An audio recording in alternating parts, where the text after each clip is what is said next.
Bonjour. On ne parlera pas d'Angular, donc je confirme pour éviter les doutes. On va parler de Flexbox. Qui, ici, a déjà tripoté du Flexbox? Qui n'a jamais entendu parler de Flexbox? Ok. C'est parce que les autres confs en fait étaient pleines ou... Non, à part aujourd'hui, enfin je veux dire, il n'y a qu'à partir d'aujourd'hui que j'ai entendu parler. De Flexbox? Ouais, d'accord. Je connaissais pas. Pourtant ça va changer la vie. Pas comme polymère, Angular. Ok. Bonjour, je m'appelle Raphaël, je viens à l'instant d'arriver de Strasbourg. Certaines illustrations de cette conférence seront faites par ma fille de 7 ans, Lucille. Voilà, ça c'est moi. Alors je fais partie des gens qui aiment bien CSS. Il y a des gens qui aiment bien CSS et j'en fais partie donc. J'ai écrit des bouquins sur le sujet et puis j'ai créé les créations il y a quelques années et puis d'autres petites choses. T'inquiète, c'est vachement bien.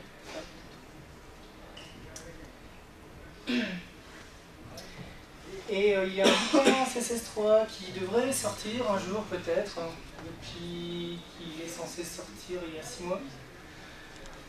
Il devrait sortir en mois de février, il s'appelle CSS3 Pratique du designer web. Je suis co-auteur, mais en fait c'est Hugo Girodel qui a fait le gros du boulot. Hugo Girodel qui est quelqu'un de très bien, qui est très très fort en SAS et Compass, pour ceux qui connaissent un peu SAS et Compass.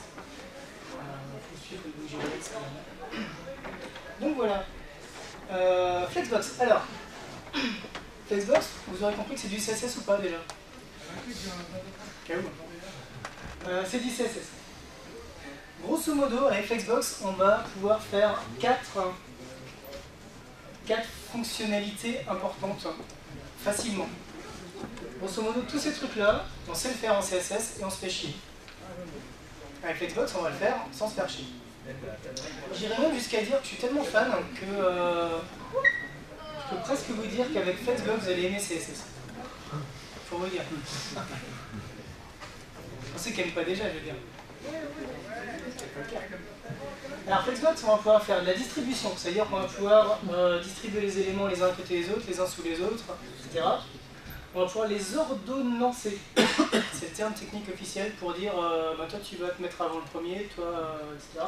Changer l'ordre, donc. Les alignements avec, bien évidemment, enfin les alignements verticaux, le centrage vertical qu'on essaie de faire depuis 15 ans. Et tout ce qui est flexibilité, donc des éléments qui vont rentrer dans l'espace qui reste. Vu le nom de la spécification, ce serait con que ce soit pas flexible. Donc voilà. On va commencer par les trucs chiants. Est-ce que c'est compatible aujourd'hui? Alors oui, c'est compatible aujourd'hui. À partir du moment où tout le monde utilise au moins IE10. C'est-à-dire, d'après les stats de Can I Use au niveau France, 95% des navigateurs aujourd'hui, enfin, les navigateurs utilisent. Grosso modo, c'est-à-dire qu'en termes de statistiques pures, il n'y a que 5% de la population française qui utilise moins que IE10. Ça reste des stats, hein, ça dépend de vos clients. Donc statistiquement, vous pouvez utiliser Flexbox. C'est cool, hein, même sur des très vieux Android. Donc voilà. Est-ce que c'est un standard? Autre bonne question. La réponse est pas loin.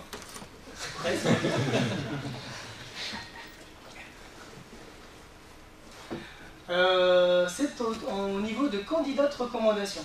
Candidat de recommandation, c'est l'étape juste avant d'être une recommandation. Donc candidat de recommandation depuis 2012, c'est plutôt pas mal.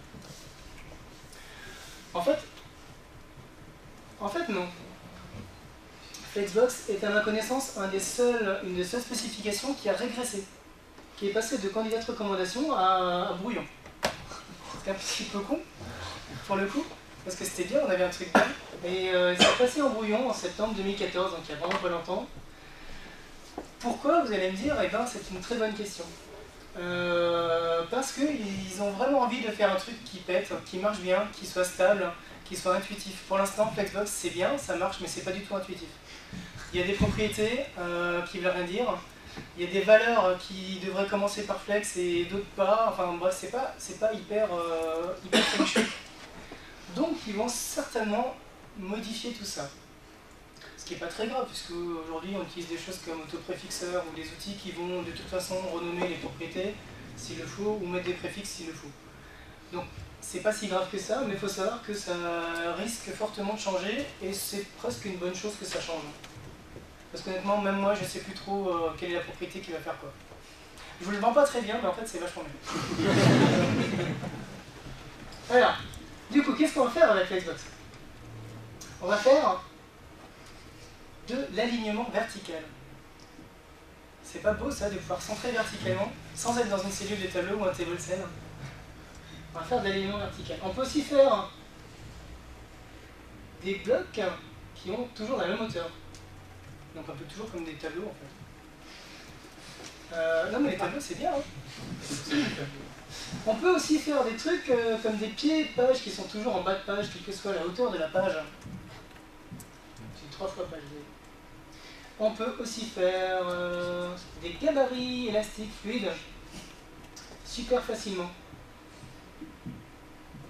Hop. Et on peut faire des grilles super facilement aussi, avec des offsets, des trous, des trucs, des éléments qui occupent plusieurs emplacements. En une ou deux lignes en général, carrément. On peut aussi faire du réordonnancement. C'est-à-dire que des éléments dans l'ordre HTML qui vont être par exemple 1, 2, 3, 4, vous allez pouvoir dire je veux que tous les PDF se regroupent ensemble, tous les PPTX se regroupent ensemble, tous les autres. Ça on peut faire aussi en une ligne, etc. Bon, comment ça marche? On commence par un parent, généralement un bloc, qui va contenir des enfants, en bloc ou pas d'ailleurs. Il y a toujours une référence culturelle en fait dans les stats, faut la trouver.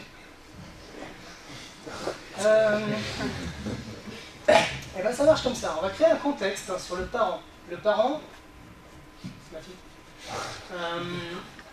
On modifie le contexte via le parent. Le parent passe en display flex. On ne touche pas aux enfants. Les enfants restent des blocs quelque part. Le parent devient display flex. Il crée un contexte flexbox. Il devient un flex container. Les enfants automatiquement deviennent des flex items. Pas besoin de leur mettre des propriétés particulières. Un flex item, déjà par défaut, va s'afficher l'un à côté de l'autre. Qu'il soit bloc ou pas, on s'en fout. D'ailleurs, le fait qu'il soit bloc, ou inline block, ou table, ou même float, ne l'affecte plus. Ça ne change pas son comportement. Les seules propriétés qui peuvent encore l'affecter en termes de positionnement, c'est display none, éventuellement, et position absolue. Un float n'aura plus d'effet, par exemple. Donc, premier des quatre fonctionnalités, première des fonctionnalités, distribution. La distribution est gérée par la propriété flex direction. Jusque là, ça va. Donc, par défaut, la distribution est horizontale. Donc, flex direction, la valeur par défaut est row, comme ligne. Flex direction va définir l'axe principal. L'axe principal, par défaut, étant donc horizontal. Merci. Il y avait un indice.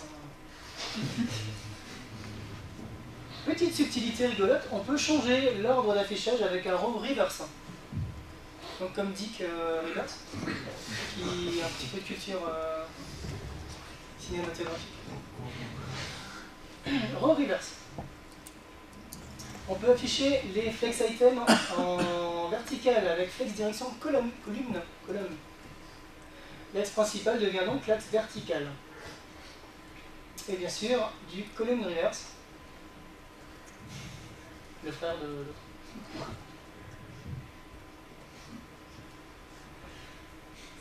Toujours dans le thème de la distribution, par défaut, les éléments font ce qu'on leur dit de faire, c'est-à-dire de déborder quand il n'y a pas de place. Qu'à cela ne tienne, une propriété permet de forcer le retour à la ligne, ça s'appelle flex wrap. Flex wrap avec la valeur wrap. Ça c'est intuitif. Et on peut même s'amuser à faire du flex wrap en wrap reverse. Donc vous imaginez, vous combinez du colon reverse avec du flex wrap reverse, et ça commence à être sympa. Ah, il y a peut-être une utilité en fait, hein, j'ai pas trouvé, mais peut-être qu'il y a des gens qui se sont dit, bah, si on peut le faire, on va le faire. Wrap reverse, gardez ça de côté. Ah oui, à chaque fois, je vous mets des citations, des citations réelles, hein, bien sûr, qui ont un rapport avec le thème. Donc là, c'est le thème de la distribution. C'est des vrais, hein, c'est issu de Wikipédia. L'ordonnancement. Donc deuxième thème, l'ordonnancement permet de réordonner les éléments et ça passe par la propriété order. C'est plutôt intuitif.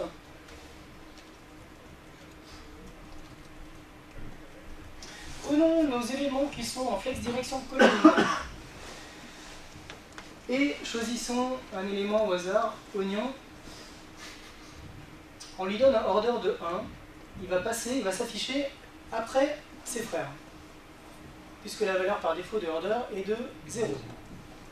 Plus order est grand, c'est un petit peu comme les z-index si on veut, sauf que c'est pas un empilement, c'est un ordre d'affichage.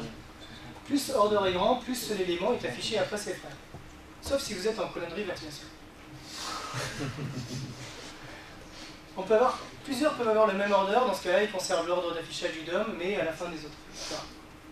On peut également avoir un order négatif pour passer avant les autres. Order -1 sera forcément avant les autres. Sympa ça, hein? Et order 2, on commence à tout mélanger si on veut. Voilà. Ça c'était order. Je rappelle qu'en fait Flexbox, ce truc bien, c'est que tout ce qui marche dans un sens va marcher dans l'autre sens. C'est pour ça que c'est fait Flexbox. Donc les orders vont aussi bien évidemment fonctionner dans le sens horizontal. Hop. Et donc la citation ici de Wikipédia.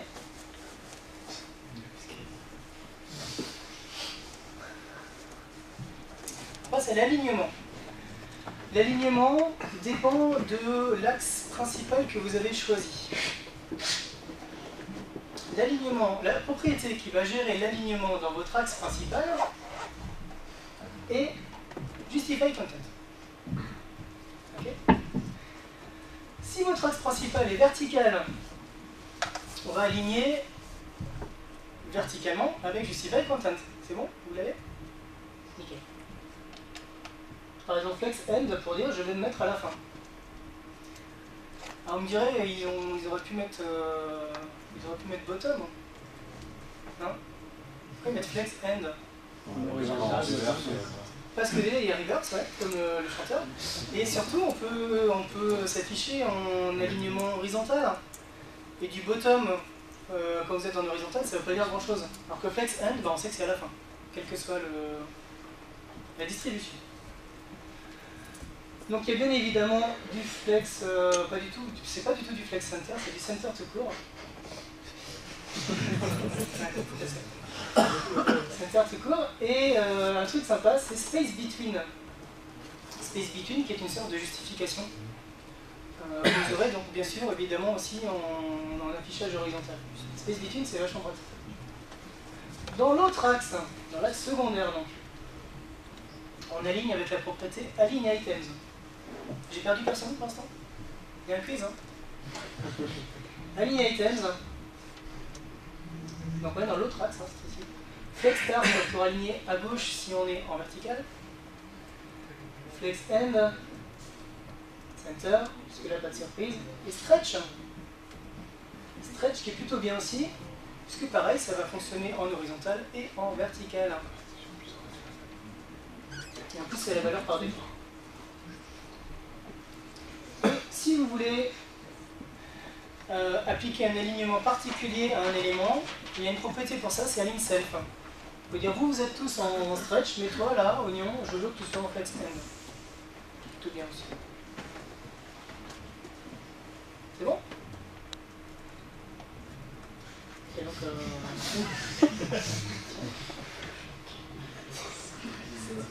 c'est marrant, elles sont pas très faciles à trouver, par contre, sur Wikipédia, c'est des pages cachées.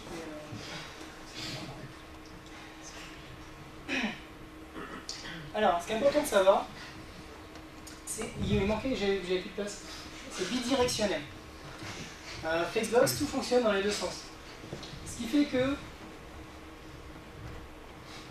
Margin-Auto fonctionne dans les deux sens. C'est pas énorme ça? Margin-Auto pour centrer verticalement. On n'a pas rêvé ça pendant 15 ans. Tous les stagiaires qui viennent, mais pourquoi ça marche pas Margin-Auto vertical? Et là t'es en train de dire mais parce que c'est CSS, parce que c'est pas média paginé, parce que puis tu fais chier quoi, je sais pas. Margin-Auto ça marche dans Flexbox? Forcément, parce que tout marche dans les deux sens. Margin-Auto quoi.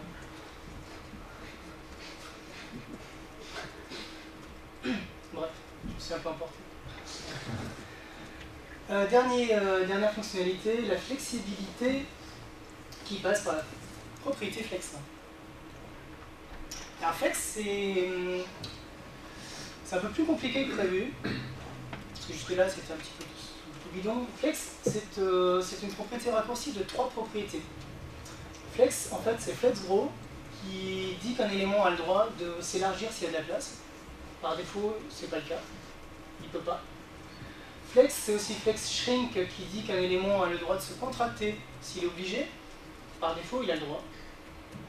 Et flex, c'est aussi flex basis, qui est la dimension d'un élément tant qu'on ne lui modifie pas sa dimension. Tant qu'il... Si par exemple, là vous avez 0, là vous avez 0, flex basis, ce sera sa dimension. Ok? Si vous l'autorisez soit à s'agrandir, soit à se rétracter, rétrécir, flex basis, ce sera la dimension qu'il devrait avoir, mais en fait qu'il n'aura pas. Parce qu'il va se rétracter ou s'élargir. Ouais, non mais en fait ça. Accessoirement, flex basis prend le pas sur width. Si vous avez width et flex basis, c'est flex basis qui gagne. Pour info. Et ils ont choisi une valeur qui n'existait pas jusqu'avant. Ils ont inventé une valeur qui s'appelle main size, qui est en fait une sorte de auto. C'est juste pour que ce soit plus facile à retenir. Non mais là, le pire c'est que c'est ça. Donc flex c'est une propriété raccourcie, on peut lui mettre 3 valeurs, la valeur de flex gros, flex shrink ou flex basis. Je reprends mon exemple avec mon petit flex direction colonne. Si j'attribue une valeur de flex 1 à oignon, comme si j'écrivais 1 dans flex gros, et je laisse les autres valeurs par défaut, donc il est en flex shrink de 0 et l'autre de auto. Donc en gros, je l'autorise à s'agrandir. Et comme il s'agrandit, bah, il occupe l'espace qui reste. Tu peux poser des questions ou pas? Ouais, je peux ne pas répondre. Hein. Juste, est-ce qu'il faut que le parent, dans ce cas-là, ait une hauteur? Non. D'accord. Non, pas forcément.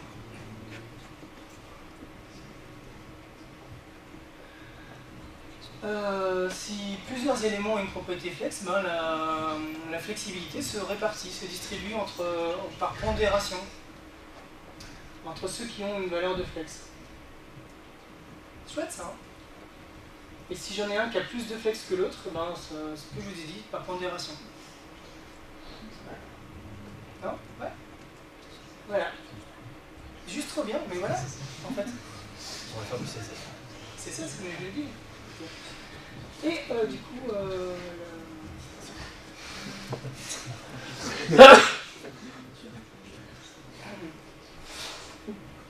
pour résumer, on peut faire de la distribution avec flex direction.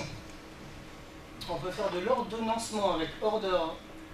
On peut aligner justify content dans l'axe principal, avec align items dans l'axe secondaire et avec align self sur les éléments qu'on veut aligner différemment des autres. Et on peut flexibiliser avec flex qui est une propriété raccourcie de flex gros, flex shrink et flex basis. C'est évident. Du coup, on peut...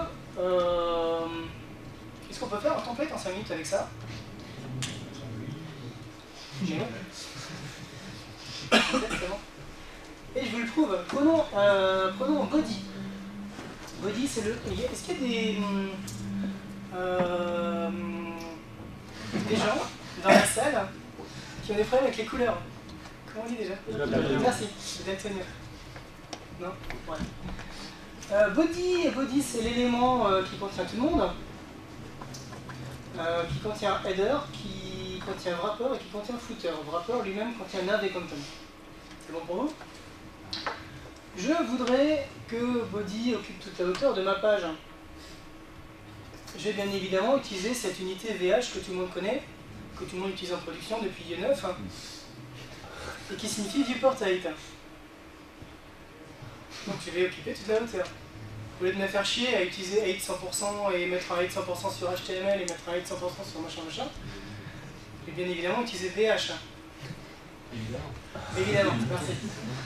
Et je vais surtout pas écrire height, mais je vais écrire min height, puisque height étant une propriété finie, figée, le contenu risque de déborder, alors que min height, le contenu va continuer à pousser gentiment la hauteur de mon élément. Ceci étant dit, maintenant ce que je voudrais, c'est que mon pied de page soit toujours en bas. Pour ça, il faudrait que lui, là, le wrapper, occupe la hauteur qui reste.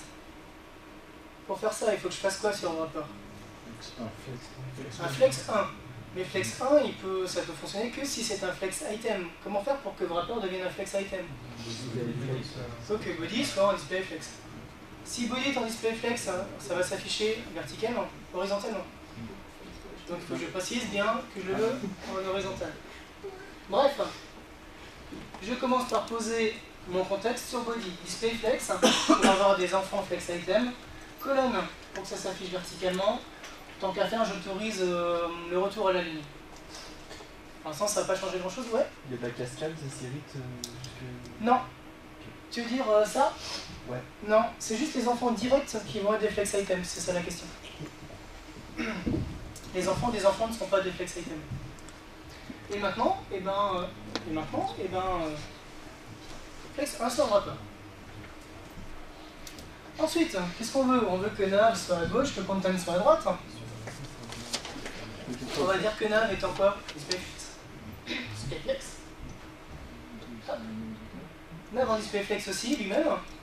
Ces enfants deviennent des flex items, par défaut qui sont en align item stretch. En plus, ils vont occuper toute la hauteur. Et maintenant, je veux juste que content occupe l'espace qui reste.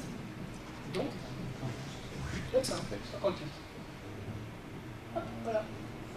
On a fait un gamin. Tranquille.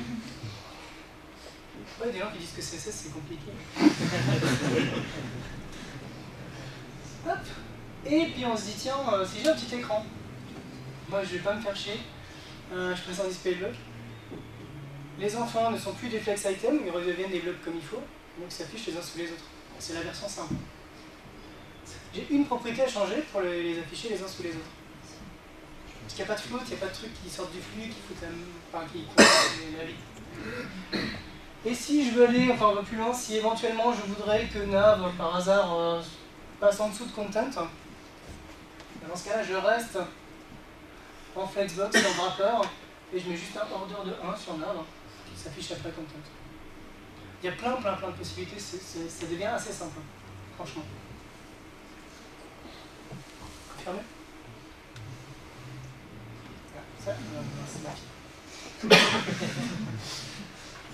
Alors, ne me demandez pas. Tout le monde fait la réflexion. C'était sur le modèle. C'est un modèle qu'elle a recopié, c'était comme ça, c'est un soleil, je crois. Donc voilà, je vous ai à chaque fois mis un lien vers Kotlin. Sur l'exemple, pourquoi il y a un flex wrap sur le parce que, ouais. Si jamais il y a quand même un élément trop grand pour qu'il passe quand même à la ligne, je sais pas. C'est pas obligatoire, c'est moi j'aime bien en fait. Allez.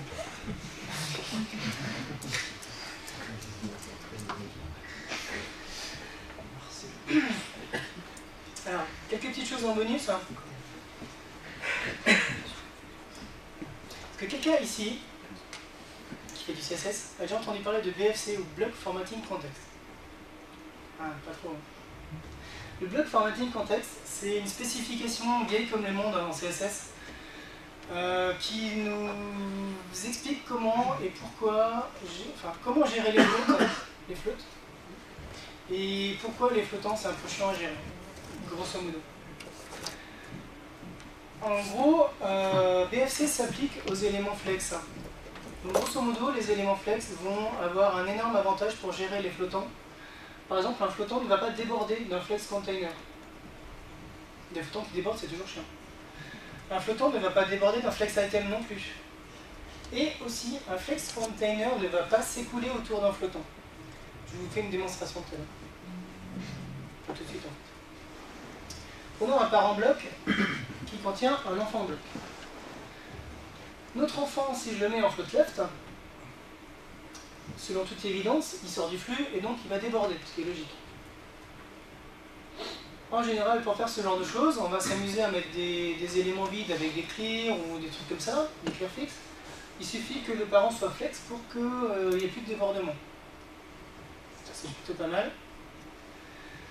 Autre cas de figure, j'ai nav et content qui sont frères. Nav flottant, content va remonter et son contenu va s'écouler autour de nav. Là aussi c'est chiant, moi si je veux un truc à gauche et un truc à droite, je suis obligé soit de mettre un margin left ici, soit de mettre lui en flottant, enfin soit de faire plein de bidouilles. Là c'est pareil, il suffit de dire que content est en display flex, il ne s'écoulera plus autour du flottant. Donc il y a plein d'avantages aussi à utiliser Flexbox, rien que pour dompter les flottants.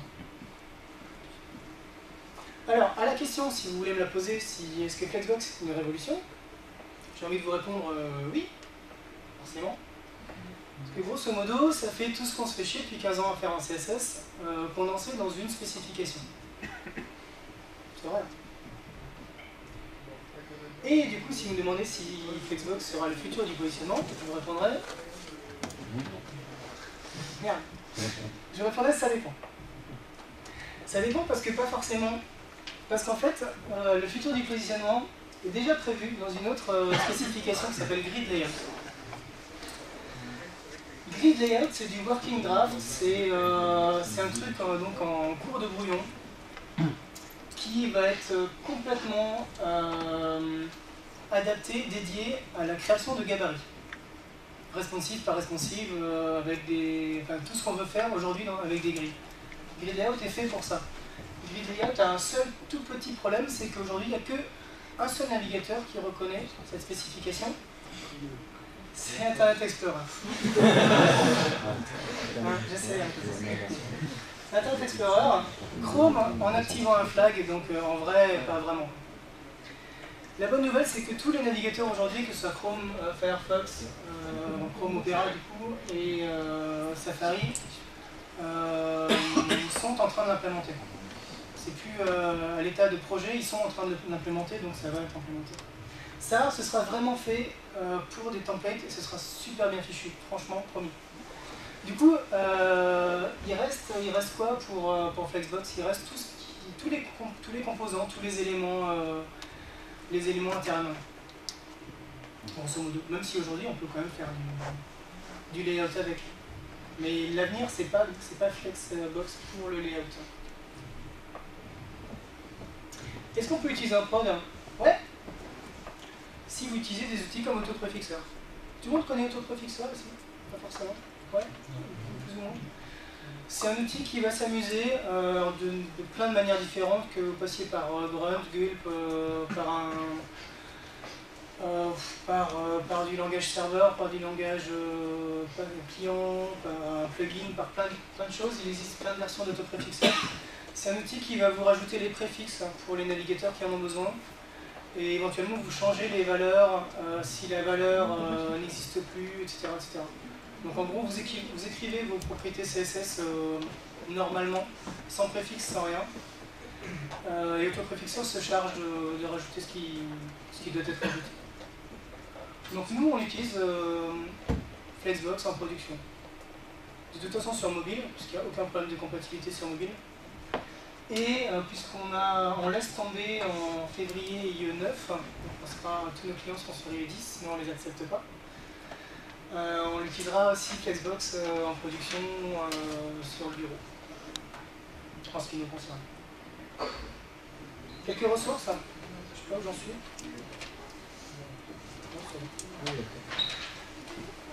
Quelques ressources sur Flexbox. Il y a Philip Walton qui s'est amusé à faire une sorte de galerie de 6 ou 7, il y en a un peu plus, je crois. Une demi-douzaine de trucs chiants à faire en CSS. Un des grands classiques, c'est des inputs qui doivent occuper l'espace qui reste, mais des fois il y a un truc devant et derrière dont on ne connaît pas la taille. Les inputs, c'est le truc le plus chiant du monde. Parce qu'un input, il a déjà une taille définie et c'est jamais celle qu'on veut.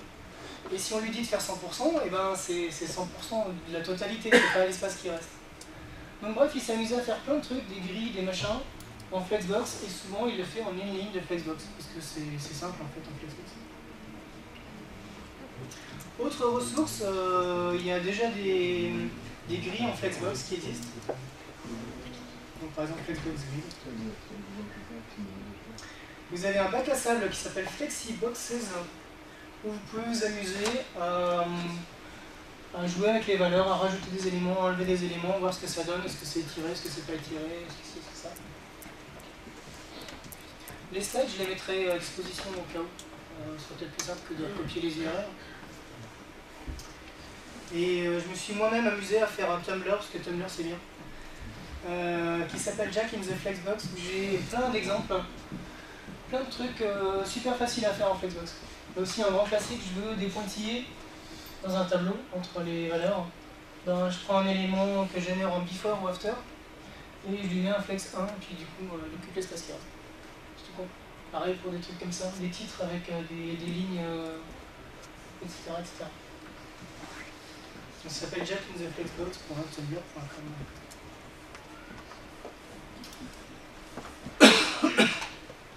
Hop, et voilà. Je vais vous montrer quelques démos quand même. Donc je rappelle, c'est un soleil.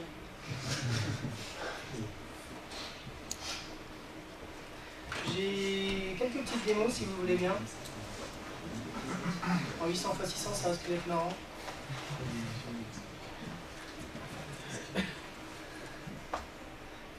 Je vais parler justement de l'input. Ça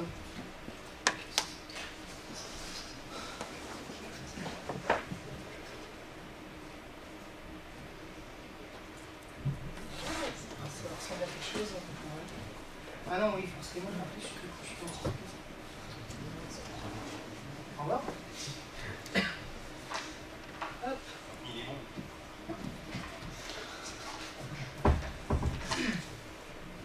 Par défaut, les inputs, ça ressemble à ça. Et si vous voulez que l'input occupe l'espace qui reste, genre faire ça, c'est super chiant, promis. Promis, c'est super chiant.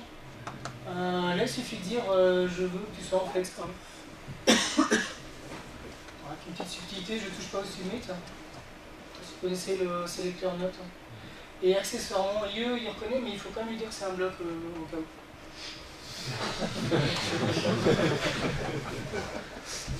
Mais flex 1 quand même.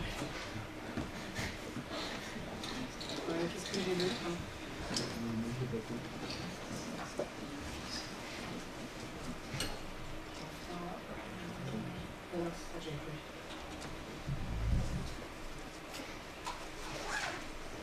Ouais, je termine avec celui-là. Ça là, dans le HTML, et ben, je vais vous dire.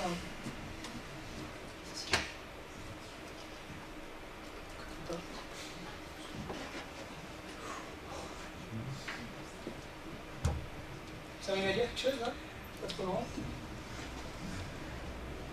Donc c'est une série de A, des liens qui mènent vers PDF, doc, doc, XL, PDF, doc, doc, doc, XL, etc.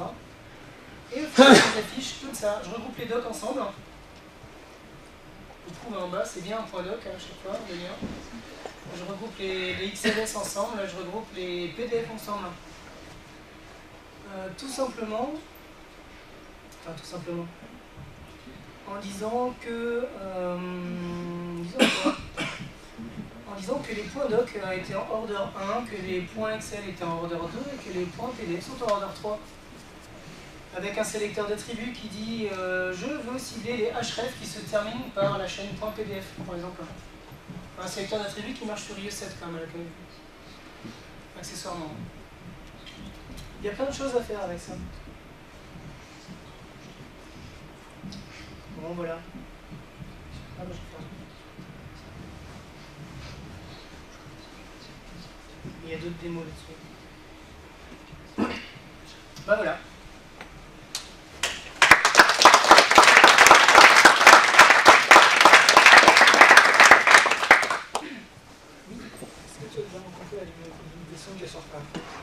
La limitation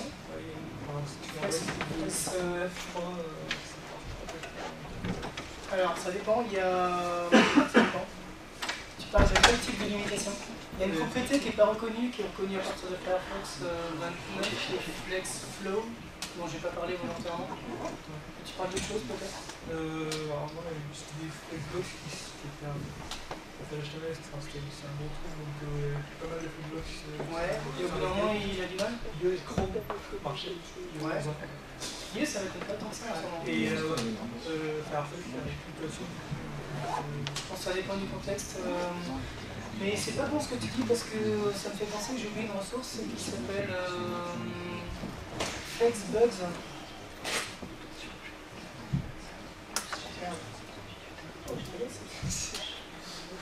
FlexBugs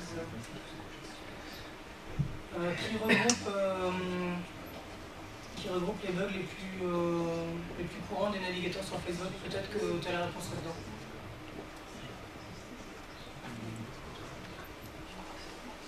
D'autres questions? Oui. Est-ce que quand on utilise un framework CSS du type Bootstrap, Foundation, ouais. ou même Material Design, est-ce qu'il y a un intérêt à utiliser Flexbox si on utilise déjà le framework pour le layout ou ce genre de choses? Bah, si ton outil te fait déjà ce que tu veux, pas forcément. Après, si tu veux inverser des choses, je ne sais pas si Bootstrap le fait. Si tu veux inverser l'ordre des éléments. Moi, je pars du principe qu'en général, si tu as un outil qui te convient, bah, c'est bien, R2. D'accord. Mais après, ça fait partie de... De toute façon, les frameworks, d'ailleurs, eux-mêmes vont s'adapter à ça et vont passer sur Flexbox.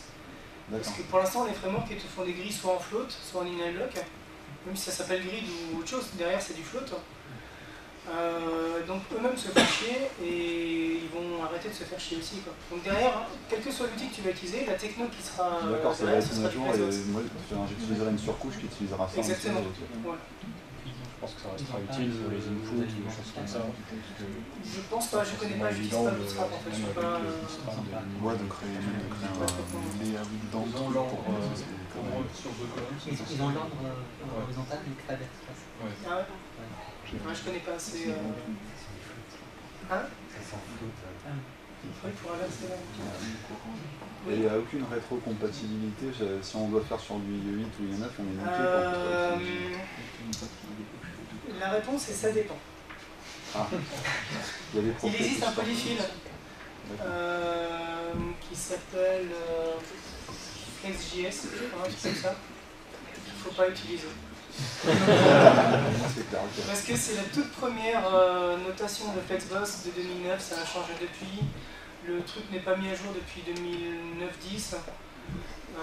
Honnêtement, si tu as besoin de faire un site qui marche sur IE8, tu n'utilises pas Flexbox. Aujourd'hui, je préfère conseiller ça que de dire vas-y à grand coup de JavaScript pour que ça marche. Non, ouais. autant attendre que ça marche. Ou pour la partie responsive, ouais. Dans un media query, tu mets du Flexbox autant que tu veux. Sur mobile, il n'y a aucun problème de compatibilité. Et du coup, on peut dire adieu au float ou on les écarte pas complètement? Est-ce que dans tous les cas où on voudrait utiliser du float, on peut le remplacer par du flex ou non, c'est pas conseillé? Bah, float a un but dans la vie, c'est par exemple de mettre une image à gauche et le texte qui s'écoule autour.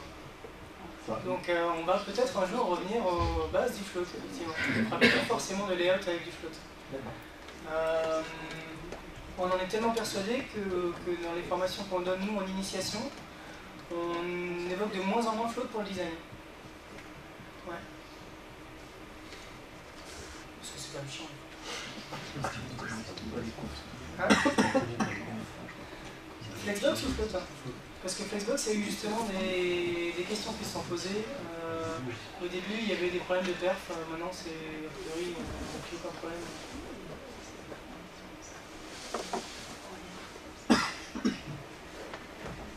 Tu disais que tu laissais tomber IE9 en février. Pourquoi février? Pourquoi février? Parce qu'il faut bien se donner une deadline.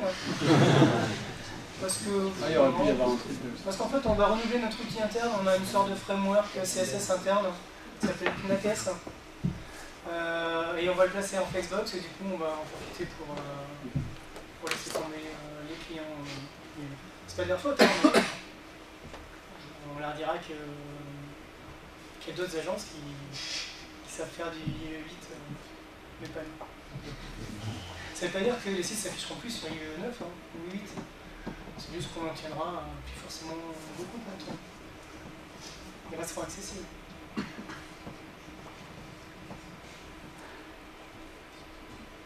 C'est bon, plus de questions?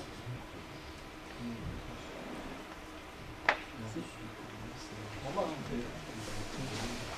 je sais pas à quelle heure je vais finir.